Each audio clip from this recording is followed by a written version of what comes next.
So this is literally every flute that I own. We're going to compare every one of them to one another. We've got a lot of different styles, a lot of different keys, a lot of different scales. As I go through them, I'll pick each one up, I'll show you what it looks like, and then there'll be information as it's playing as to what key scale it's in, what style it is, that sort of thing. When I first got into this, I didn't know which ones were good for what kind of music, and it was trial and error, and for about 5 years actually trial and error. So what I'm going to show you are the ones that I found throughout my 5+ years of searching that I think have been the best for pagan music. But these are just the ones that I've happened to find. I mean, it doesn't mean they're the only ones out there. I will say though that as a general rule of thumb, minor keys and or minor scales tend to be better for any kind of pagan music. There's only a few major keys, when it's a major key and a major scale, that it still works. Usually you at least need a minor key, and sometimes you need an entire minor scale. But a lot of times just the key alone is enough to make a major scale sound, wonderful in terms of the, just the overall tone and energy of it. Unfortunately, hundreds and hundreds of years ago, not many people make them like, with the right kind of scales and that we used to have in ancient paganism. It's really, most of it in one way or another is altered. So sometimes you just have to go for the energy itself. And if the energy feels and sounds right, really, then you can do everything you need with it. Last but not least, I will say that I am, just basically a novice player. I'm learning alongside you. I'm not a professional. I'm not a musician. You will hear mistakes, probably occasionally as I play. A lot of these flutes, I'm not even going to be able to fully demonstrate just how much they can do, because a lot of these can do more than I can do. But I can give you enough of an idea just to generally kind of feel, okay, what is the overall energy of it and what does it sound like? What is what I call its voice?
I've shown you all of the ones that I think that are the best for you know, pagan music. I want to show you my favorites out of all of those.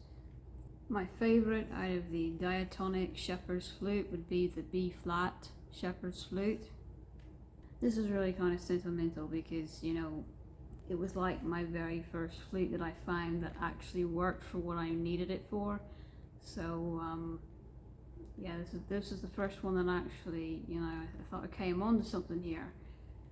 And you know, I've never found one since that's quite like it. There's something magical about it that I love.